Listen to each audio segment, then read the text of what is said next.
அந்த டே எனக்கு ரொம்ப எமோஷ்னலாகவும் நர்வஸாகவும் இருந்தது. ஏன்னா என் பேபி ப்ராப்பராக க்ரோ ஆயிருக்கா அப்படின்றது பார்க்க போகிறேன். நீங்கள் ப்ரெக்னென்சியில் இருக்கீங்க, க்ரோத் ஸ்கேன் பற்றி தெரிஞ்சுக்கணும் அப்படின்னா கண்டிப்பாக இந்த வீடியோ உங்களுக்கு தான். Hey guys, welcome back to just life upload.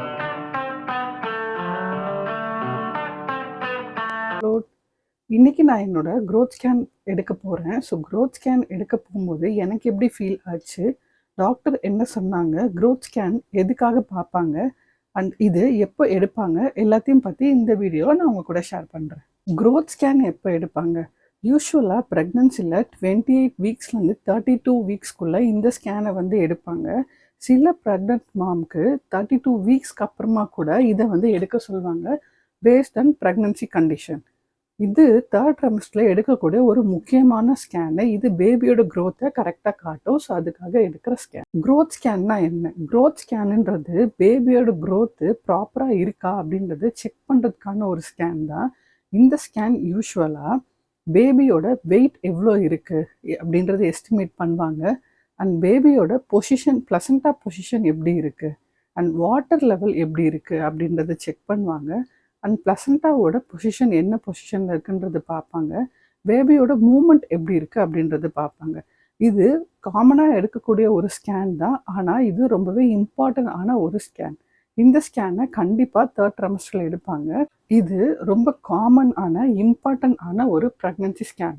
இந்த ஸ்கேனை எடுக்க எவ்வளோ டைம் எடுக்கும்? யூஸ்வலாக க்ரோத் ஸ்கேன் எடுக்கிறதுக்கு 15 to 30 மினிட்ஸ் தான் ஆகும். சம்டைம்ஸ் பேபியோட பொசிஷன் பொறுத்து டைம் வந்து எக்ஸ்ட்ரா ஆகலாம். இதுக்கு நம்ம ஏதாவது ஸ்பெஷலாக ப்ரிப்பேர் பண்ணணுமா? அப்படி எதுவும் ப்ரிப்ரேஷன் நம்ம பண்ண தேவையில்ல. சம் ஹாஸ்பிட்டலில் தண்ணி குடிச்சிட்டு வாங்க, இல்லைன்னா சாப்பிட்டுட்டு வாங்க அப்படின்னு சொல்லுவாங்க. ஸோ நீங்கள் உங்கள் அப்பாயின்மெண்ட்க்கு முன்னாடி அந்த ஹாஸ்பிட்டலோட ப்ரொசீஜர் என்ன அப்படின்றத மட்டும் செக் பண்ணிக்கோங்க. நான் என்னோடய ஸ்கேனுக்கு போகும்போது அந்த மாதிரி எனக்கு ரெஸ்ட்ரிக்ஷன்ஸ் எதுவும் கிடையாது. லைக் என்ன ஸ்பெஷலாக எதுவும் பண்ணிட்டுலாம் வர சொல்லலை. நான் என் ஸ்கேனுக்கு போகும்போது யூஸ்வலாகவே நான் வந்து ஸ்கேனுக்கெலாம் போகிறேன் அப்படின்னா நல்லா சாப்பிட்டுட்டு தண்ணிலாம் நல்லாவே குடிச்சிட்டு தான் போவேன். என்னோடய ஸ்கேன் எப்போவுமே வந்து அரௌண்ட் ஒரு 2:30 அந்த மாதிரி ஸ்லாட்டில் தான் எனக்கு வரும். ஸோ நான் லஞ்ச் வந்து ஒரு 1 o'clock டைமில் சாப்பிடுவேன். 1:00 ஒரு 1:30 அந்த மாதிரி டியூரேஷனில் இருக்கும். நான் நல்லா சாப்பிட்டுட்டு தண்ணி குடிச்சிட்டு தான் போவேன். ஸோ எனக்கு எப்போ போகும்போது வந்து பிரச்சனை இருந்ததில்லை. க்ரோத் ஸ்கேனுக்கும் நான் அதே மாதிரி தான் போனேன். ஸ்கேன் எடுத்துகிட்டு எனக்கு வந்து எல்லாமே வந்து ஆல்மோஸ்ட் ஒரு 20 மினிட்ஸ்க்குள்ளேயே முடிஞ்சிடுச்சு. ஒரே ஒரு இது மட்டும் லைக் பார்க்க முடியல அப்படின்னு சொல்லிட்டு என்னை வந்து சைடாக, என்னோடய பேபி வந்து எல்லா ஸ்கேன்லேயும் வந்து மோஸ்ட்டாக வந்து சைடாக தான் தூங்கிட்டு இருப்பா.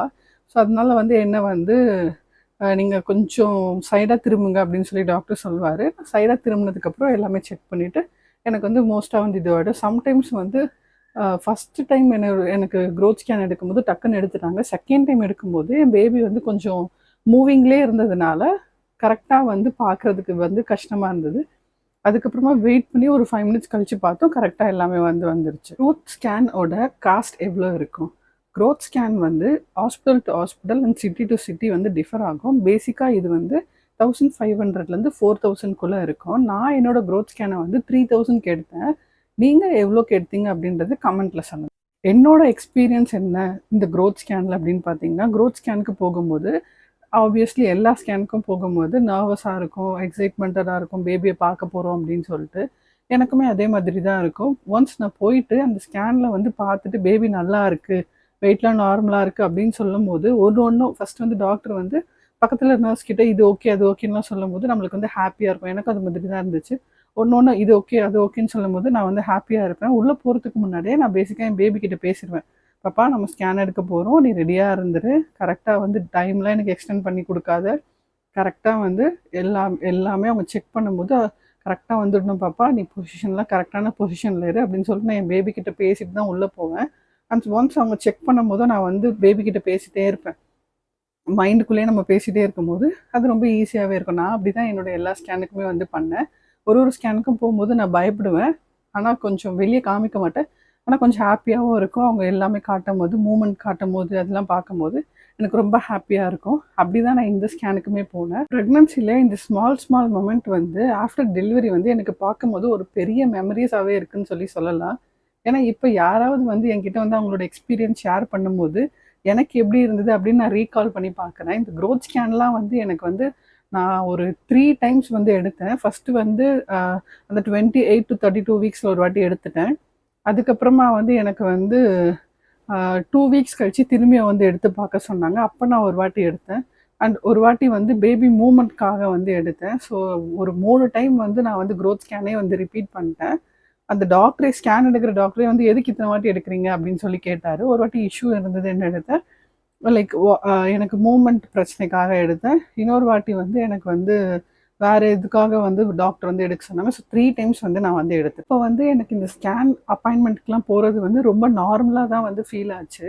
ஆனால் இப்போ ப்ரெக்னன்சியோட வீடியோஸ் அதுக்கப்புறமா வந்து ஸ்கேன் அப்பாயின்மெண்ட்லாம் யோசித்து பார்க்கும்போது ரொம்பவே எமோஷ்னலாக இருக்குது. அப்போ எனக்கு தெரியாது. லைக் அப்போ வந்து அவள் என் வயித்துக்குள்ளே தான் இருந்தா.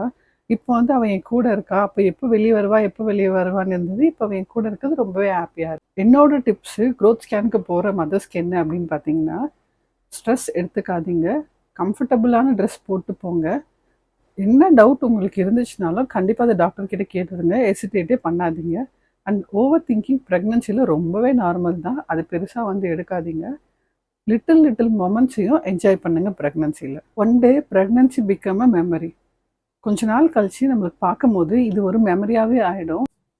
சடனாக வந்து யோசித்து பார்க்கும்போது நம்ம வந்து பேபி பம்ப், அதுக்கப்புறம் கிக்ஸு, அதுக்கப்புறம் ஸ்கேனுக்கு போகிறது, அப்பாயின்மெண்ட்ஸு, இது எல்லாமே மிஸ் பண்ண ஆரம்பிச்சிடுவோம்.